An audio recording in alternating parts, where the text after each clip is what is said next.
رنگ دکھا جاتی ہے، صحبت اللہ والوں کی اللہ سے ملوا جاتی ہے، صحبت اللہ۔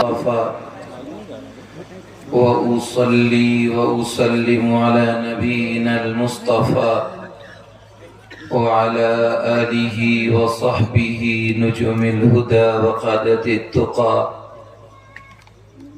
اللهم اغفر لنا وارحمنا ومشايخنا وأساتذتنا. اللهم متعنا بأسماعنا وأبصارنا وقوتنا، واجعل ثأرنا على من ظلمنا وانصرنا على من عادانا. اللهم لا تجعل الدنيا أكبر همنا ولا مبلغ علمنا ولا إلى النار مصيرنا. اللهم اجعل الجنة دارنا وقرارنا. ونشهد أن لا إله إلا الله وحده لا شريك له، ونشهد أن سيدنا وحبيبنا وسندنا وشفيعنا وإمامنا ومولانا محمدا عبده ورسوله صلى الله تعالى عليه وعلى آله وصحبه وبارك وسلم تسليما كثيرا كثيرا. أما بعد، فأعوذ بالله من الشيطان الرجيم. بسم الله الرحمن الرحيم. وعد الله الذين آمنوا منكم وعملوا الصالحات لا يستخلفنهم في الأرض كما استخلف الذين من قبلهم وليمكنن لهم دينهم الذي ارتضى وليبدلنهم من بعد خوفهم أمنا يعبدونني لا يشركون بي شيئا. صدق الله مولانا العظيم. وقال النبي صلى الله عليه وسلم: إن في الجنة غرفا يرى بطونها من ظهورها وظهورها من بطونها. فقام الأعرابي فقال: لمن هي يا رسول الله؟ قال رسول الله صلى الله عليه وسلم: لمن أطاب الكلام وأطعم الطعام وأدام الصيام وصلى بالليل والناس نيام، أو كما قال عليه الصلاة والسلام. آشنا اپنی حقیقت سے ہوئے دہقاں ذرا، آشنا اپنی حقیقت سے ہوئے دہقاں ذرا. دانا تو، کھیتی بھی تو، باراں بھی تو، حاصل بھی تو. آہ کس کی جستجو آوارہ رکھتی ہے تجھے. راہ تو، رہرو بھی تو، رہبر بھی تو، منزل بھی تو. کانپتا ہے دل تیرا اندیشہ طوفان سے کیا. نا خدا تو، بحر تو، کشتی بھی تو، ساحل بھی تو. وائے ناکامی کی تو محتاج ساقی ہو گیا. میں بھی تو، مینا بھی تو، ساقی بھی تو، محفل بھی تو. بے خبر تو جوہر آئینہ ایام ہے. بے خبر تو جوہر آئینہ ایام ہے. تو زمانے میں خدا کا آخری پیغام ہے. درود شریف پڑھ لیں. اللہم صلی علی سیدنا مولانا محمد وعلى آل سيدنا مولانا محمد كما باركت وترحمت وتحننت على سيدنا إبراهيم إنك حميد مجيد.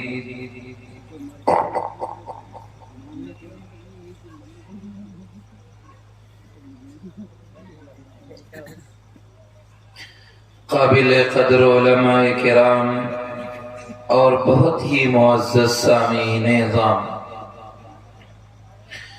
اللہ رب العزت والجلال کا لاکھ لاکھ احسان اور اس کا شکر ہے کہ اس نے ہم کو اور آپ کو آج ایسی نسبت پر اکٹھا فرمایا جو دنیا میں سب سے بڑی نسبت ہے.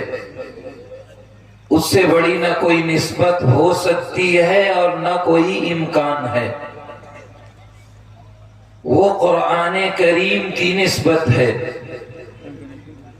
قرآن کریم وہ کتاب ہے کہ جس سے جس چیز کی نسبت جوڑ دو وہ دنیا میں قابل احترام بن جاتی ہے. انسان تو انسان ہے، اگر اسے رحل کے ساتھ جوڑ دو، لکڑی کے ساتھ جوڑ دو تو لکڑی قابل احترام، جزدان کے ساتھ جوڑ دو تو جزدان قابل احترام، قرآن کے ساتھ دفتی کو جوڑ دو تو بغیر وضو چھونا ناجائز. آپ جس چیز کے ساتھ بھی قرآن کو جوڑ دیجئے. مولانا مشتاق صاحب نے مجھے دوسرا موضوع دیا ہے کیونکہ دو موضوع ہیں لکھے ہوئے، ایک دستار بندی، شاید حضرت الاستاذ مفتی صاحب نے اس موضوع پر گفتگو تھوڑی سی کی ہے. ہمیں انہوں نے دوسرا موضوع دیا ہے، میں اس موضوع پہ گفتگو کروں گا. لیکن یہ قرآن کی نسبت ہے تو جس چیز کے ساتھ قرآن کی نسبت جوڑ دو وہ چیز قابل احترام بن ہی جاتی ہے. قرآن کے دونوں طرف لگنے والا دفتی کا وہ ٹکڑا جو بے حیثیت ہے، کوئی حیثیت نہیں، اگر اس میں گتے میں سامان لایا جائے تو جب تک سامان اس گتے میں ہے تب تک وہ قابل احترام ہے. جس دن نکال دو کوڑے دان کے حوالے ہو جاتا ہے.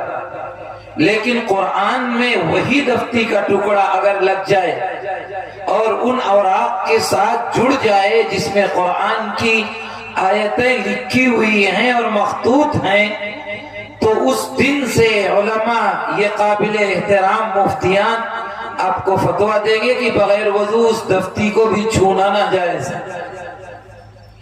اتنا ہی نہیں، مدینے کا نام یثرب ہے. جس دن سے قرآن جڑا اس دن سے مدینۃ المنورہ بن گیا.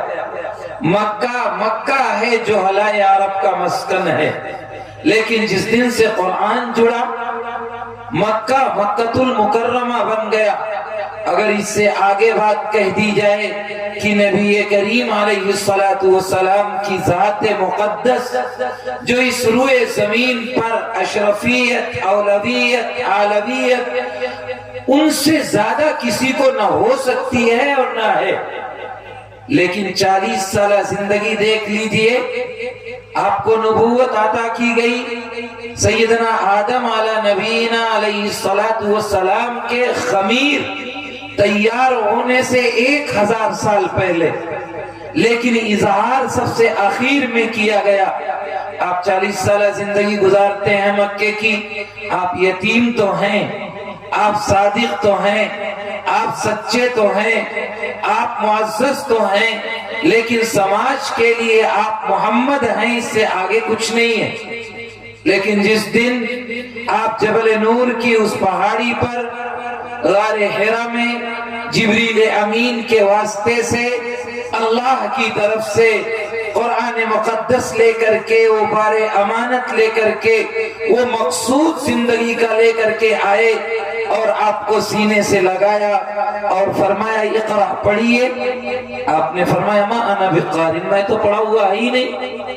سینے سے لگایا، ذرا زور سے دبایا اور پھر فرمایا اقرأ پڑھیے. آپ نے دوبارہ وہی جواب دیا ما انا بقارئ، میں تو پڑھا ہوا نہیں ہوں. تیسری مرتبہ سینے سے لگایا، زور سے دبایا. ایسا محسوس ہوتا ہے، روایات میں آتا ہے کہ پسلیاں ایک دوسرے میں گھس جائیں گی. اور پھر زور سے دبانے کے بعد فرمایا اقرأ بسم ربک الذی خلق خلق الانسان من علق اقرأ وربک الاکرم الذی علم بالقلم علم الانسان ما لم يعلم. یہ دستور خداوندی کی 5 آیتیں ہیں جو اس روئے زمین پر جبریل امین کے واسطے سے آپ کے قلب اطہر پر اتاری گئی۔ آج تک سماج کے لیے جانا جانے والے محمد آج سماج کے لیے بھی قرآن سے نسبت جڑی، نبوت عطا کی گئی، اللہ کی طرف سے بار امانت ملا، تو آج سے آپ سماج کے لیے بھی محمد الرسول اللہ صلی اللہ علیہ وسلم بن گئے۔ اور آپ آئے اور آپ نے آ کر کے دنیا کا رخ بدل دیا، کائنات کو سبق اور پیغام دے دیا۔ وہی جہلائے عرب جن کی صورتحال یہ ہے کہ وہ زانی بھی ہیں، قاتل بھی ہیں، لٹیرے بھی ہیں، شرابی بھی ہیں، جواری بھی ہیں، ڈاکہ زنی ان کا محبوب مشغلہ ہے، پشتینی دشمنی ان کا اپنا مزاج ہے۔ معمولی باتوں پہ تلوار کا نکلنا ایسے محسوس ہوتا ہے جیسے بچوں کا کھیل ہے، آخری لفظ میں کہہ دیا جائے تو انسانیت دفن ہو چکی ہے، وہاں انسان نام پر جانور بسا کرتے ہیں۔ لیکن آپ آئے اور آپ نے اپنا پیغام حق سنایا، قرآن کی تعلیم دی، اپنا اسوہ دیا، اپنا طریقہ بتایا، اللہ کی طرف سے ملی ہوئی تعلیمات سے روشناس کرایا، تو اللہ کی طرف سے آپ نے ان کو یہ سبق پڑھانے کے بعد اتنے اچھے وہ بن گئے، کل تک جو زانی تھے، قاتل تھے، لٹیرے تھے، دنیا کے لیے ناسور تھے، سگی ماں کو بھی وراثت میں تقسیم کر لیا کرتے تھے باپ کے مرنے کے بعد، لیکن اللہ کے رسول سے جڑے تو خود اللہ کا نبی اعلان کرتا ہے، اصحابی کالنجوم بیئیہم اقتدیتم اہتدیتم، میرے صحابہ ستاروں کے مانند ہیں، ان میں سے جس کے پیچھے چلو گے راستہ پا جاؤ گے۔ اتنا ہی بس نہیں ہوا، اللہ خود اعلان کرتا ہے کُلًّا وعد اللہ الحسنى، نبی جی انہیں بتائیے ان کے لیے جنت پکی ہو چکی۔ وہ جہلائے عرب، وہ زانی، وہ قاتل، وہ لٹیرے اللہ کے ساتھ جڑے تو یہ کیفیت ہو گئی، اور آج ہم جڑے ہوئے ہیں اسی قرآن کے ساتھ، اسی شریعت کے ساتھ، اسی دین کے ساتھ، اسی کلمے کے ساتھ میرا آج رشتہ ہے۔ وہی قرآن ہم پڑھتے ہیں اور اسی قرآن کی تعلیمات کے ہم متوالے ہیں، اسلام کے گن گانے والے ہیں، نبی کی غلامی کا دم بھرنے والے ہیں، لیکن آج میری صورتحال یہ ہے کہ دنیا میں سب سے زیادہ ذلیل کوئی ہے تو آج اس روئے زمین پر مسلمان، دنیا میں سب سے گیا گزرا کوئی مذہب ہے تو مذہب اسلام ہے۔ شاید میری بات آپ کو بری لگے، لیکن دنیا کی حقیقت اور دنیا کی نگاہوں میں آپ کی حیثیت اس سے زیادہ نہیں ہے جو میں کہہ رہا ہوں۔ دنیا کی سب سے مقدس اور پوتر کتاب، دنیا کے لیے دستور اور منشور والی کتاب، دنیا کے لیے آئیڈیل والی کتاب، اسوہ بنانے والی کتاب، زندگی کو شاہراہ دینے والی کتاب، اس انسان کو انسانیت کا پیغام سکھانے والی کتاب آج دنیا میں سب سے کئی گزری کتاب ہے۔ ایک معمولی آدمی جو سماج کے لیے کیا محلے کے لیے بھی کوئی حیثیت نہ رکھتا ہو، آپ کے ملک میں کھڑا ہوتا ہے اور کہتا ہے قرآن کی ان آیتوں کو نکال دیا جائے۔ آپ ذرا تصور کریے، وہ کتاب جو اللہ نے براہ راست اپنی ذات سے نکال کر کے دنیا کی رہنمائی کے لیے بھیجا تھا، آج اسی اللہ کا پیدا کردہ ایک معمولی گندے پانی کا بنا ہوا انسان، وہ بھی اللہ کے کلام پر اعتراض کرتے ہوئے ذرہ برابر نہیں جھجکتا ہے۔ کیوں؟ اس لیے کہ وہ میرے اور آپ کے قانون اور میرے اور آپ کے طور طریقے، میرے اور آپ کے جینے اور رہنے کا رہن سہن کا، میرے معاشرے کا دستور دیکھتا ہے تو وہ جانتا ہے کہ یہ کتاب گئی گزری کتاب ہے، یہ قرآن گیا گزرا قرآن ہے، یہ مسلمان اس روئے زمین پر صرف دنیا میں دوسروں کو ستانے کے لیے آیا ہے، دوسروں کو مارنے کے لیے آیا ہے، اس دنیا میں خرافات کرنے کے لیے آیا ہے، اس کے علاوہ اس کا کوئی مشغلہ نہیں ہے۔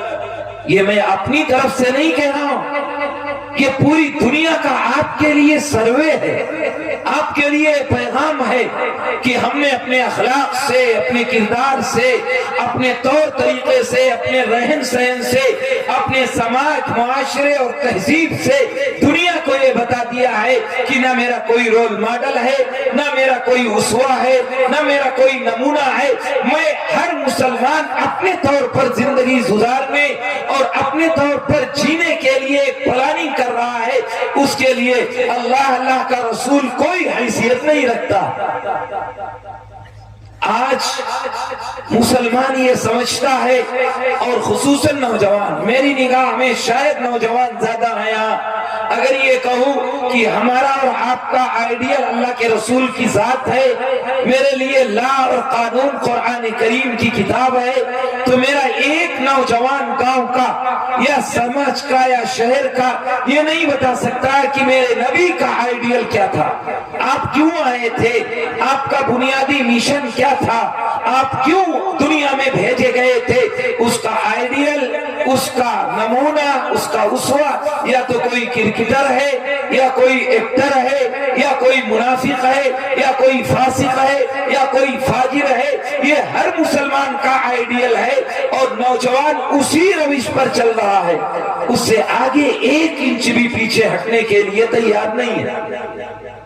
اور اگر گھر کی بات کر لیں، بہن بیٹیوں کی کر لیں، معلوم ہوا عورتیں اور ماں بہنیں بہت ہیں، تو ان کے لیے آئیڈیل سب سے بڑا بے پردگی ہے، غیبت ہے، بہتان ہے، قرآن سے دوری ہے، شریعت سے ناواقفیت ہے، یہ عورتوں کا بنیادی مشن ہے۔ شاید عورتیں یہ سن کر کے غلط تصور لے جائیں، لیکن آپ اپنے بچوں کی تربیت کرتی ہیں، تو آپ ذرا بتائیے، ایک چھوٹی سی بچی آپ کے گھر میں جنت بن کر کے آتی ہے، بچیاں جنت ہیں آپ کے لیے، لیکن چھوٹی سی بچی آئی، 1 سال 2 سال 3 سال 4 سال 5 سال، آپ مارکیٹ سے وہ لباس خرید کے لاتے ہیں یا مائیں بہنیں لاتی ہیں جس سے بچپن سے اس بچی کی ٹانگیں کھلی ہوئی ہو، بازو کھلے ہوئے ہو، جسم کا بیشتر حصہ کھلا ہوا ہو، ایسی مارکیٹ سے کپڑے کی شاپنگ کر کے اس بچے کی تربیت شروع ہوتی ہے۔ جو بچی آج ماں کی گود سے پہلا سبق پڑھ رہی ہے، 6 سال 7 سال 8 سال 10 سال 12 سال 14 سال 12 سال 13 سال تک تو اس کو گھر میں وہی لباس پہنایا جاتا ہے، نہ ماں کو جو دیکھتی ہے، نہ باپ کو یہ تصور ہوتا ہے کہ یہ کہہ دیا جائے کہ بیٹی یہ کون سا لباس تو پہنتی ہے، اور اپنی بیوی سے کہہ دے یہ مارکیٹ سے کون سا لباس تو لے کر کے آتی ہے، جو اس معصوم کو ننگا بنانے کا سبق آج سے پڑھا رہی ہے۔ 12 سال تک جو بچی ٹانگیں کھلی ہوئی ہوں، بازو کھلا ہوا ہو، جسم کا بیشتر حصہ کھلا ہوا ہو، اور کندھے پر ایک معمولی سی کپڑے کی لکیر ہو جسے باندھ دیا جائے یا پھیر دیا جائے، ایسی بچی 14 سال تک جسے ٹریننگ آپ نے ننگے پن کی دی ہے، اگر وہ بڑی ہو گئی، اب 15 سال کی ہو گئی، 16 سال کی ہو گئی، 14 سال تک جس بچی کی ٹانگیں کھلی ہوئی ہو، جس کا بازو کھلا ہوا ہو، اب وہ رابعہ بصریہ بن جائے گی، حضرت فاطمہ بن جائے گی، حضرت عائشہ بن جائے گی، حضرت ام کلثوم بن جائے گی، حضرت فاطمہ کے اخلاق اپنا لے گی، وہ پردہ اپنا لے گی جو صحابیات کے ہیں، جو اماں عائشہ کا ہے۔ آپ ذرا تصور کریے کہ آپ 14 سال تک ننگے پن کی تبلیغ کر رہے ہیں، ٹریننگ دے رہے ہیں، اور اگر کوئی کہہ دے تو بڑا صاف باپ بھی کہہ دیتا ہے، اور بیٹی و ماں بھی کہہ دیتی ہے کہ ابھی تو بچی ہے، ابھی تو چھوٹی ہے، ابھی اس کی ضرورت نہیں ہے۔ ہم حضرت جی ہیں، مفتی صاحب ہیں، عالم صاحب ہیں، ہم حضرت جی ہیں، ہم تبلیغی ہیں، ہم جماعتی ہیں، ہم دنیا کے دیندار کہلانے والے ہیں، لیکن نہ پوتی پر نگاہ ہے، نہ پوتے پر نگاہ ہے، نہ بیٹے پر نگاہ ہے، نہ بیٹی پر نگاہ ہے۔ ہمارا چلہ لگ گیا، ہم مدرسے میں بڑے استاد ہو گئے، ہم دیندار ہو گئے، ٹھیکہ دین کا میرے نام پر ہے، لیکن میرے گھر میں بے پردگی کا جنازہ نکل رہا ہے، ہمیں ایک مرتبہ بھی ہوش نہیں آتا۔ اور اگر یہ کہہ دیا جائے کہ قرآن سے آپ کا رشتہ کتنا ہے، آپ کتنا جڑے ہوئے ہیں ان حفاظ جو آج اس مجلس کے دولہ ہیں، ان کو ہٹا دیجئے، ان علماء کو ہٹا دیجئے، آئے ہوئے تشریف لائے قراء کرام کو ہٹا دیجئے۔ باقی مجمع میں اگر میں کہوں کہ اس پورے مجمع میں اس پارٹی کو، علماء حفاظ قراء کو ہٹا کر کے کیا 10 آدمی کھڑے ہو کر کے یہ کہہ سکتے ہیں کہ مجھے قرآن کی 114 سورتیں نہیں، 110 سورتیں نہیں، 110 سورتیں، 14 سورتیں، صرف چھوٹی چھوٹی 10 سورتیں صحیح یاد ہیں؟ ایک سورت نہیں، صرف 10 سورتیں کہ ضرورت پڑے تو نماز پڑھا لے، ضرورت پڑے تو تلفظ سے پڑھ لے، ضرورت پڑے تو کہیں سنا سکے۔ اس سماج کا 10 سورتیں 98% طبقے کو یاد نہیں ہے۔ 98% مدرسے میں آنے والے 2% ہوتے ہیں، ان میں سے حافظ عالم جو بنتے ہیں وہ 1%، 5%، 10% کے اندر ہوتے ہیں۔ جس سماج کا یہ حال ہو، جس معاشرے کا یہ حال ہو کہ اس کا قرآن سے اتنا مضبوط رشتہ ہے کہ اس قوم کا 99% مسلمان قرآن پڑھا ہوا نہیں، 10 سورتیں یاد کیے ہوئے نہیں ہے، تو آپ ذرا تصور کریے اس قوم کی ترقی اور اس قوم کی تنزلی کا کیا معیار ہوگا۔ یہی قرآن کل قیامت کے دن جیسے ان حفاظ کو جنت میں لے جائے گا، یہ 10 ایسے لوگوں کو جنت میں لے جائیں گے جن پر جہنم واجب ہو چکی ہے۔ آپ نے کتنی مرتبہ سنا ہوگا۔ ایسے ہی اللہ اس کے برخلاف قرآن کو قوت گویائی عطا فرمائے گا، بولنے کی سخت عطا فرمائے گا۔ اللہ کے سامنے قرآن کھڑا ہوگا اور کھڑے ہونے کے بعد اللہ سے کہے گا، اے اللہ مجھے انصاف چاہیے، ان لوگوں نے میرا حق ادا نہیں کیا ہے۔ حدیث پاک میں آتا ہے جس دن قرآن کسی انسان کے خلاف کھڑا ہو جائے گا، اسے نہ کسی نبی کی سفارش کام آئے گی، نہ کسی ولی کی سفارش کام آئے گی۔ قیامت کے دن جس کے خلاف قرآن کھڑا ہو گیا وہ ذلیل اور رسوا ہو کر کے دوزخ ہی میں ڈالا جائے گا، اس کے علاوہ اس کا کوئی دوسرا راستہ نہیں ہوگا۔ گھر والوں سے کہہ دو کہ بھائی صاحب پڑھ لیجئے، قرآن کیوں نہیں پڑھتے؟ تو عجیب جواب دیتا ہے، میں تو بوڑھا ہو گیا، اب تو قبر میں جانے کا وقت آ گیا، اب تو زبان نہیں ٹوٹتی، اب تو منہ میں دانت نہیں رہے۔ یہ بڑے بوڑھوں کا جواب ہے۔ نوجوانوں سے کہہ دو کہ بھائی صاحب قرآن تو پڑھ لیجئے، ابھی تو وقت ہے، یہ علماء، یہ حفاظ موجود ہیں اور ان کی ضرورت ہے، یہ آپ کو قرآن پڑھا سکتے ہیں۔ تو کہتا اب تو زندگی گزر گئی، اب تو کھانے اور کمانے کا وقت آ گیا۔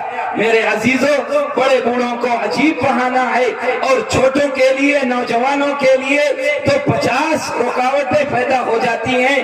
بڑے بوڑھوں سے اگر کہہ دو کہ تمہیں جائیداد بناتے ہوئے شرم نہیں آتی، تمہیں گھر بناتے ہوئے نیا شرم نہیں آتی، بلڈنگ تیار کرتے ہوئے شرم نہیں آتی، نئی جائیداد خریدتے ہوئے شرم نہیں آتی، دیگر غلط کام کرتے ہوئے دنیا کے شرم نہیں آتی، اور قرآن پڑھتے ہوئے شرم آتی ہے۔ شیطان کتنا کامیاب ہے اپنے مشن میں، اور آپ کو قرآن سے دور کرنے میں، جو قبر میں روشنی دے گا، جو قیامت کے دن آپ کو عزت دے گا، جو نامہ اعمال دائیں ہاتھ میں دے گا، جو پل صراط پر گزرنا آسان کرے گا، جو جنت میں داخلے کو آسان بنائے گا، جو دروازے پر سفارشی ہوگا، اس کو پڑھتے ہوئے آپ کو شرم آتی ہے بڑھاپے میں۔ عجیب بات ہے۔ یہ علماء، یہ حفاظ جو آج آپ کے ملک میں نصیب ہیں، خدا کا شکر مناؤ۔ اگر یہ نہ ہوتے تو تمہیں جنازہ پڑھانے والا نہ ملتا۔ یہ مدارس، یہ مکاتب ایسے ہی نہیں قائم ہیں، ان کی بڑی وجوہات ہے۔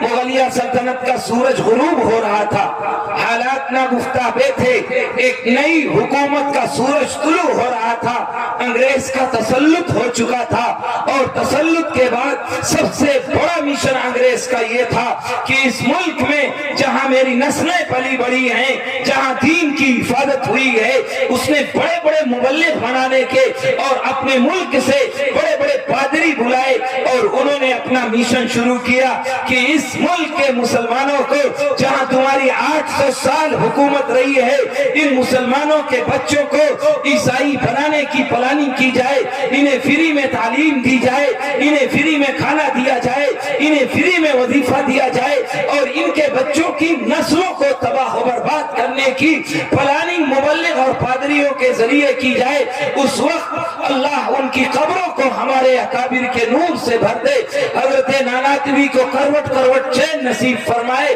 اللہ ان کے غریق رحمت کرے کہ حضرت ناناتوی اور آپ کے رفقائے کرام کھڑے ہوئے اور انہوں نے کہا کہ یہ میری نسلوں کو تباہ و برباد کرنے اور ایمان کا بیج جو ان کے سینوں میں پنپ رہا ہے اس کو ختم کرنے کی پلاننگ کر رہے ہیں، ہم بھی ایسے مدرسے اور مکتب بنائیں گے، ہم بھی ایسی پلاننگ کریں گے کہ ہم اپنے بچوں کو فری میں تعلیم دیں گے، فری میں ان کی نگہداشت کریں گے، ان کو فری میں کھانا دیں گے، فری میں کپڑا دیں گے، فری میں رہائش دیں گے اور ہر ضرورت ان کی پوری کریں گے۔ اس وقت اکابر علماء کھڑے ہوئے تھے اور دارالعلوم کی بنیاد ڈالی گئی، مدرسہ شاہی کی بنیاد ڈالی گئی، مظاہر علوم کی بنیاد ڈالی گئی، اور اس کے بعد پورے ہندوستان میں مدارس اور مکاتب کا ایک جال بچھ گیا، اور انہوں نے فری میں عوام سے ایک ایک روپے بھیک مانگ کر کے، چندہ کر کے آپ کی نسلوں کی حفاظت کے لیے ان مدارس اور مکاتب کو قائم کیا۔ آپ جنہیں فضول سمجھتے ہیں یہ علماء آگے رسید لے کر بھیک مانگنے آگے، اپنا چندہ بنانے آگے، شرم نہیں آتی، غیرت مر چکی ہے، یہ بھی کاروبار کر سکتے ہیں، یہ بھی دکان چلا سکتے ہیں، یہ بھی بڑی بڑی فیکٹریوں کے مالک بن سکتے ہیں، لیکن انہوں نے اس کو ترجیح دی ہے کہ اگر یہ نسلیں دہریہ ہو گئی، جنازہ پڑھانے والا نہ رہا تو اللہ ان علماء سے پوچھے گا ہم نے تمہیں دینی تعلیم سکھائی تھی، ہم نے تمہیں قرآن کی تعلیم دی تھی، تو نے نسلوں کی حفاظت نہیں کی۔ اے میرے عزیزوں، یہ اکابر علماء تیرے نسلوں کی حفاظت کے لیے یہ کوششیں کر کے 2 روٹی کھانے کی بھیک مانگتے ہیں تمہارے سامنے، اور ان کی 5,000 10,000 ان کی 3,000 4,000 پہ اپنی زندگی گزارنے کو سمیٹ لیتے ہیں، ان کی خواہشیں دبی رہ جاتی ہیں اور قبر میں چلے جاتے ہیں، اور تمہاری نسلوں میں سینے میں دین اتار کر کے، قرآن اتار کر کے، شریعت اتار کر کے حفاظت کرتے ہیں۔ اگر یہ حفاظت نہ کریں، یہ علماء تمہارے خلاف کھڑے ہو جائیں اور یہ بھی اپنی مشن چلا دیں، یہ بھی دنیا کمانے میں لگ جائیں، تو میرے عزیزوں آج تم کو جنازہ پڑھانے والا نہیں ملے گا، تمہارے کان میں اذان کہنے والا نہیں ملے گا، ایک نسل گزرتے گزرتے تمہاری اولادیں دہریہ ہوگی، کوئی پرسان حال نہیں ہوگا۔ یہ حق ہے، سچ ہے، اور جن ملکوں میں یہ مدارس اور مکاتب قائم نہیں ہیں، یہ علماء نہیں ہیں، ان کی صورتحال یہی ہے، بلکہ اس سے بدتر ہے۔ میں آپ کو ایک واقعہ چھوٹا سا سناؤں۔ نیوزی لینڈ دنیا کا سب سے ترقی یافتہ ملک ہے۔ ترقی یافتہ اس لیے کہہ رہا ہوں، بڑی لمبی ایک سروے ہوا تھا جس میں آیا تھا کہ دنیا میں سب سے اچھا مذہب کون ہے، تو سروے میں نتیجہ آپ بھی کہہ دیں گے، ہم بھی کہہ دیں گے، اسلام ہے۔ دوسرا سروے تھا، دنیا کی 10 ٹاپ یونیورسٹیوں نے یہ سروے کیا تھا کہ دوسرے نمبر پر مذہب اسلام سب سے اچھا مذہب ہے، تو کیا تھیوری کے اعتبار سے، قانون کے اعتبار سے کہیں دنیا میں اسلام نافذ بھی ہے؟ کئی دنیا میں اس کے قوانین پائے جاتے ہیں۔ قوانین کا مطلب یہ نہیں عبادات، اللہ کے رسول پر ایمان لانا، اللہ پر ایمان لانا، نماز روزہ حج زکات نہیں، یہ تو 25% ہیں۔ اصل دین 75% معاملات ہیں، کاروبار ہے، لین دین ہے، اخلاق ہے، حقوق ہیں، حقوق العباد ہیں، یہ ہے، یہ دیکھنا تھا۔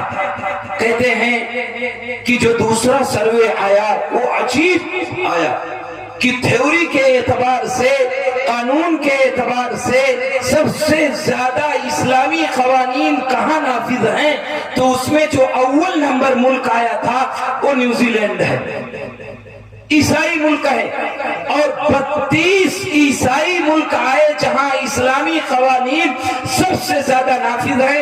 33ویں نمبر پر جو اسلامی ملک آیا پہلا، وہ 33واں نمبر ہے، انڈونیشیا ہے۔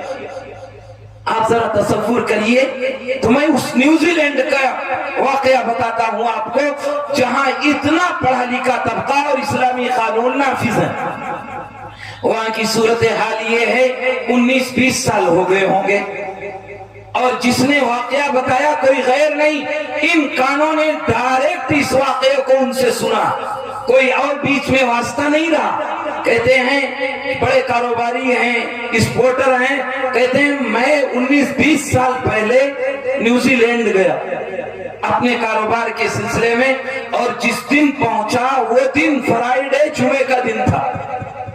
میں نے اپنے بائر سے کہا جس سے میرا کاروبار تھا کہ بھائی مجھے تم ایسی جگہ لے چلو جہاں ہم جمعے کی نماز پڑھ لیں۔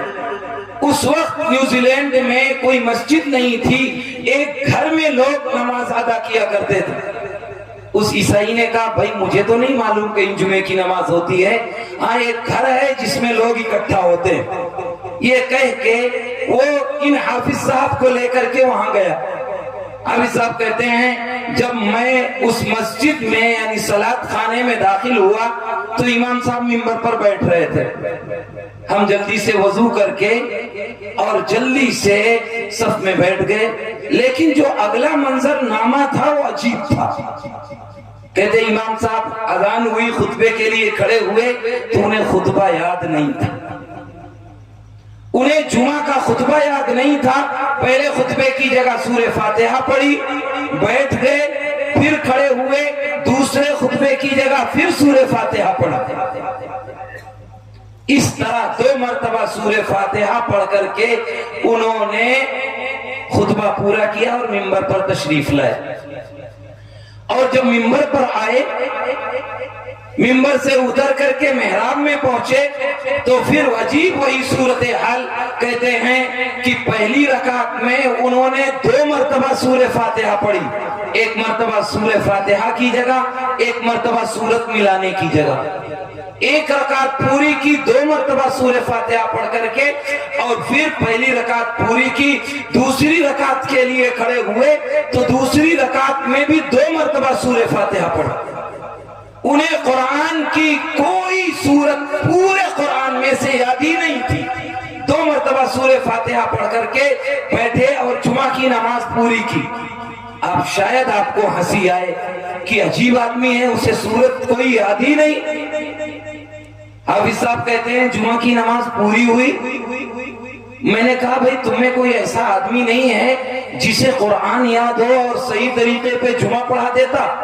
تو امام صاحب نے جو جواب دیا وہ جواب میں آپ کو بتانا چاہتا ہوں کہ آج تو ہر گھر جمعہ پڑھانے والا، ایک مسجد میں اگر چلے جاؤ تو 10 جمعہ پڑھانے والے مل جائیں گے، اور اگر امام صاحب نے تقریر کی اور 1 منٹ زیادہ ہو گیا تو جو سب سے نالائق اور لفنگا آدمی ہوگا محلے کا وہ بھی باہر کھڑا رہے گا، چاہے سنت نہ پڑھے۔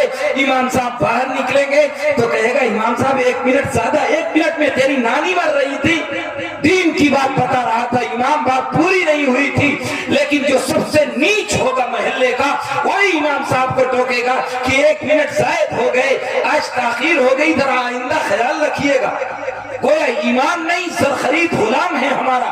تبھی تو میرے ساتھ اللہ کی طرف سے یہ قہر، یہ عذاب، یہ مصیبت ہر طرف سے آ رہی، جس کا محلے میں کوئی حیثیت نہ ہو، جسے بیوی بھی روز ڈانٹتی ہوگی، وہ بھی اگر کسی کو ڈانٹنا ہے تو امام اور مؤذن کو منتخب کرتا ہے، اس سے سوال کرتا ہے۔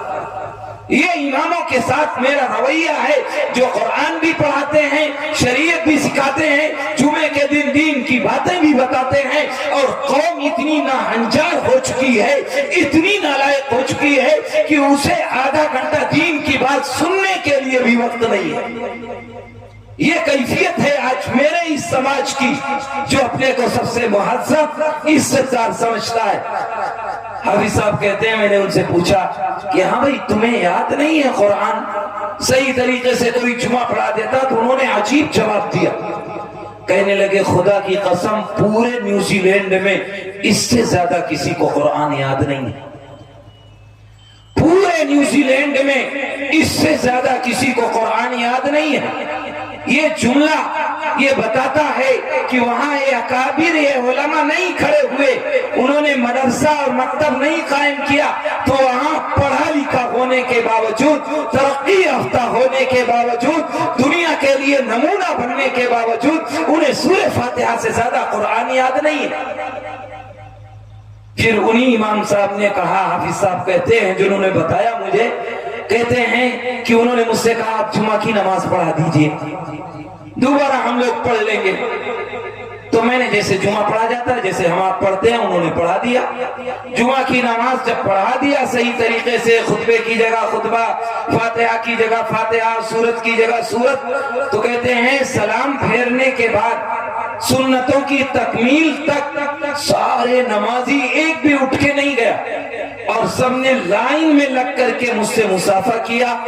اور پھر انہوں نے عجیب بات کہی، کہنے لگے خدا کی قسم زندگی میں پہلی مرتبہ ایسا جمعہ نصیب ہوا، زندگی میں پہلی مرتبہ ایسا جمعہ نصیب ہوا ہے۔ یہ ان کے جملے تھے جو ہم سب کو یہ سبق پڑھاتے ہیں کہ اگر یہ علماء نہ ہوتے تو میرا اور آپ کا بھی حشر یہی ہوتا، ہم اور آپ بھی اسی گھاٹ پر کھڑے ہوتے جن کی ناقدری کرتے کرتے تم قبر میں چلے جاتے ہو۔ گاؤں میں 2 پیسے کا آدمی بھی حافظ جی کو، عالم صاحب کو، قاری صاحب کو ڈانٹ دیتا ہے اور سمجھتا ہے کہ میں بڑا عزت دار ہو گیا۔ اللہ کے رسول نے فرمایا حامل القرآن حامل رایت الاسلام فمن اکرمہ اکرم اللہ۔ یہ عالم قرآن، حامل قرآن، حافظ قرآن، یہ قرآن والے، یہ اسلام کے جھنڈے کو بلند کرنے والے ہیں۔ فمن اکرمہ اکرم اللہ، جس نے ان کا اعزاز کیا، ان کا اکرام کیا، ان کا احترام کیا، اس نے اللہ کا اعزاز کیا، اللہ کا اکرام کیا، اللہ کا احترام کیا۔ ومن اہانہ فعلیہ لعنۃ اللہ، جس نے ان کی توہین کی، ان کی شان میں گستاخی کی اور برے بھلے الفاظ کہے، فعلیہ لعنۃ اللہ، اس پر اللہ کی لعنت ہو، اللہ کا غضب ہو، اللہ کی پکڑ ہو۔ یہ اللہ کا رسول فرماتا ہے۔ آگے کہتا ہے اشراف امتی حملۃ القرآن۔ تم پوچھتے ہو میری قوم کا، میرے سماج کا عزت دار کون ہے؟ تو اللہ کے رسول نے فرمایا اشراف امتی، میری امت کے معزز، میری امت کے عزت دار، میری امت کے سب سے اونچے لوگ حملۃ القرآن، یہ قرآن والے ہیں، یہ حدیث والے ہیں، یہ عالم قرآن، حامل قرآن اور حافظ قرآن ہیں۔ یہ نبی کریم علیہ السلام نے ان کے بارے میں فرمایا تم انہیں فضول سمجھتے ہو، کل قیامت کا دن ہوگا، قرآن جیسے مخالف میں کھڑا ہوگا ایسے ان کی موافقت میں بھی کھڑا ہوگا، اور کھڑے ہو کر کے اللہ کے سامنے کہے گا یا ربی زدہ، اے میرے رب ان حافظ قرآن اور عالم قرآن کے اعزاز اور اکرام کو ذرا سا بڑھا دیجئے، ان کا اعزاز بڑھا دیجئے، ان کا اکرام بڑھا دیجئے۔ تو اللہ کی طرف سے اعلان ہوگا یلبس تاج الکرامہ، انہیں اعزاز اور اکرام کا تاج پہنا دیا جائے۔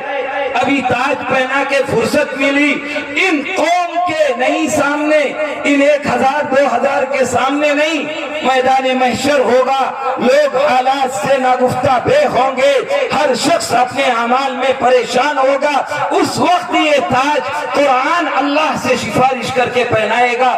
اسی پر بس نہیں ہوگا، پھر اعلان کرے گا یا ربی زدہ، اے میرے رب ذرا اضافہ کر دیجئے، اور یلبس لباس الکرامہ، اب اعزاز اور اکرام کا لباس پہنایا جائے گا۔ ابھی بس نہیں ہوگا، پھر اللہ کے سامنے کھڑا ہو کر قرآن کہے گا یا ربی زدہ ارضا، اے میرے رب ان کی شان میں اور اضافہ کر دیجئے۔ آپ اپنی رضا اور رضوان کا، آپ اپنی خوشنودی کا ان لوگوں کے سامنے اس حافظ قرآن کے لیے اعلان کر دیجئے۔ فیرضان، تو اللہ اپنی رضامندی ان حفاظ علماء کے لیے اعلان کرے گا، اور اعلان کرنے کے بعد پھر اللہ خوش ہو کر کہے گا اقرأ ورقہ، تو قرآن پڑھتا جا اور جنت کی سیڑھیوں پر چڑھتا جا۔ فیزاد بکل آیت حسنہ، اور ہر آیت کے بدلے ایک ایک درجے کا اضافہ ہوتا جائے گا، اور اس طرح اس کے اعزاز اور اکرام میں اضافہ کیا جائے گا جن کی تم زندگی بھر توہین کرتے ہو۔ میرے عزیزوں، آج ضرورت ہے قرآن سے جڑنے کی، نبی کریم علیہ السلام کے اسوے کو اپنانے کی۔ آپ قرآن نہیں پڑھیں گے، آپ قرآن سے نہیں جڑیں گے، آپ حدیث سے نہیں جڑیں گے، آپ کے حالات ایسے ہی رہیں گے۔ اللہ آپ کا محتاج نہیں ہے، اللہ آپ کا محتاج نہیں ہے، اللہ آپ کا محتاج نہیں ہے۔ اللہ نے اعلان کیا ہے، ان علماء سے پوچھئے گا میرے جانے کے بعد، اللہ نے مسلمانوں کی حفاظت کی ذمہ داری کہیں نہیں لی، کہیں کوئی دکھا نہیں سکتا کہ اللہ نے اسلام مسلمانوں کی حفاظت کی ذمہ داری لی ہو۔ اللہ نے یہ کہا ہے اِنَّا نَحْنُ نَزَّلْنَا الذِّكْرَ وَإِنَّا لَهُ لَحَافِظُونَ، جب تک تم قرآن کے محافظ رہو گے اللہ تمہاری حفاظت کرتا رہے گا۔ جب تم قرآن چھوڑ دو گے جیسے ہم نے اور آپ نے چھوڑ دیا ہے تو اللہ ہم سب کو رسوا اور ذلیل کر کے بدل دے گا، دوسری قوم پیدا کرے گا جو میری اور آپ کی طرح نافرمان نہیں ہے۔ میں نہیں کہہ رہا، قرآن کہتا ہے وَإِن تَتَوَلَّوْا يَسْتَبْدِلْ قَوْمًا غَيْرَكُمْ ثُمَّ لَا يَكُونُوا أَمْثَالَكُمْ۔ اے لوگوں اپنی روش بدلو، اپنے طریقے بدلو، اپنا سماج بدلو، اپنی تہذیب بدلو، اپنا کلچر بدلو، ورنہ وہ دن دور نہیں ہے جب ہم تم سب کو بدل دیں گے اور ایسی قوم پیدا کریں گے جو میری اور آپ کی طرح نافرمان نہیں ہے۔ یہ قرآن کہہ رہا ہے اور اللہ نے دکھا دیا ہے۔ بغداد کی تاریخ اٹھا کر دیکھ لینا کہ مسلمانوں کے خون سے دریائے دجلہ کا پانی 1 مہینے سے آ رہا ہے۔ وہ بغداد ہے جہاں علم کی شعائیں پھوٹتی تھی، جہاں مدارس اور مکاتب کا جال بچھا ہوا تھا، لیکن ناگفتہ بے حالات کی وجہ سے انہوں نے قرآن چھوڑا تو اللہ نے تاتاریوں کو مسلط کیا، انہوں نے اس طرح ذبح کیا ہے جس کی تاریخ نہیں ملتی ہے، لیکن اللہ نے انہی تاتاریوں کے ذریعے قرآن کی حفاظت کروائی اور پھر ایک دن وہی کھڑے ہوئے اور قرآن کے محافظ بن گئے۔ علامہ اقبال نے عجیب کہا تھا، ہے آیا یورشے تاتار کے فسانے سے، پاسباں مل گئے کعبے کو صنم خانے سے۔ ابھی روس کا زمانہ بہت لمبا نہیں گزرا ہے ٹوٹنے کا، 100 سال کمیونسٹوں کی حکومت رہی ہے اور اس 100 سال میں اللہ کی طرف سے مسلمانوں پر یہ قہر تھا کہ وہ 100 سال تک قرآن تو پڑھنے کی دور کی بات ہے، قرآن دیکھنا نصیب نہیں ہوا۔ 2 نسلیں گزر گئی، قرآن دیکھنا نصیب نہیں ہوا۔ جانتے ہو کون سا علاقہ ہے جہاں امام بخاری پیدا ہوئے، بخاری شریف لکھی گئی، امام ترمذی پیدا ہوئے، ترمذی شریف لکھی گئی، علامہ مرغینانی پیدا ہوئے، ہدایہ جیسی معتبر کتاب لکھی گئی، لیکن امام بخاری کا پیدا ہونا، امام ترمذی کا پیدا ہونا، علامہ مرغینانی کا ہدایہ لکھنا کوئی کام نہیں آیا۔ جب قرآن قوم نے چھوڑ دیا، سماج نے چھوڑ دیا، معاشرے نے چھوڑ دیا تو اللہ نے ان روسیوں کو مسلط کر کے 100 سال سبق سکھایا ہے۔ ابھی برما کے حالات تمہارے سامنے ہیں، کیا تم بھی سوچ رہے ہو جب ہمیں گھروں سے نکال دیا جائے گا تب قرآن پڑھ کر کے اللہ کی طرف رجوع کروں گا؟ جب میری ماں بہنوں کی نیلامی ان روڈوں پر نکال کر کے برما کی طرح ان آنکھوں کے سامنے عزت لوٹی جائے گی تب اللہ سے توبہ کرو گے اور قرآن کی طرف آنے کی فکر کرو گے؟ جب ان گھروں سے نکال کر کے تمہیں بدر کر دیا جائے گا تب تم آؤ گے؟ جب آنکھیں بند ہو جائیں گی قبر میں جاؤ گے تب اللہ کے سامنے توبہ کریں گے؟ جب پل صراط پر گزرتے ہوئے دوزخ میں ڈال دیے جاؤ گے تب اللہ سے توبہ کرو گے؟ جب نامہ اعمال بائیں ہاتھ میں دے دیا جائے گا تب اللہ کے سامنے توبہ کرو گے اور کہو گے کہ اللہ غلطی ہوئی، دوبارہ قرآن پورا پڑھ کے آؤں گا تب تمہیں ہوش آئے گا۔ اے میرے عزیزوں، اپنے حالات ناخون ہوش کے لو، اپنے اندر تبدیلی لاؤ۔ ابھی لاک ڈاؤن کا زمانہ گزرا، کتنے دن ہوئے؟ ایسا محسوس ہوتا تھا شام کو آدمی سوتا تھا تو محسوس ہوتا پتہ نہیں صبح اٹھوں گا یا مر جاؤں گا۔ کسی سے ہاتھ ملانا گویا موت کو دعوت دینا تھا۔ کتنے دن تک مسجدیں بند رہی؟ کیا جب مسجدیں کھل گئی جو لوگ اللہ کی پکڑ تھی میرے عزیزوں، کچھ بھی کہہ لو، بیماری کہہ لو، آفت کہہ لو، بلا کہہ لو، یہ کچھ نہیں میرے اور آپ کے کرتوت کا نتیجہ تھا۔ ظہر الفساد فی البر والبحر بما کسبت ایدی الناس، یہ میرے اور آپ کے کرتوت کا نتیجہ ہے جو اللہ نے سکھایا تھا اور دکھایا تھا۔ کیا جب لاک ڈاؤن ختم ہو گیا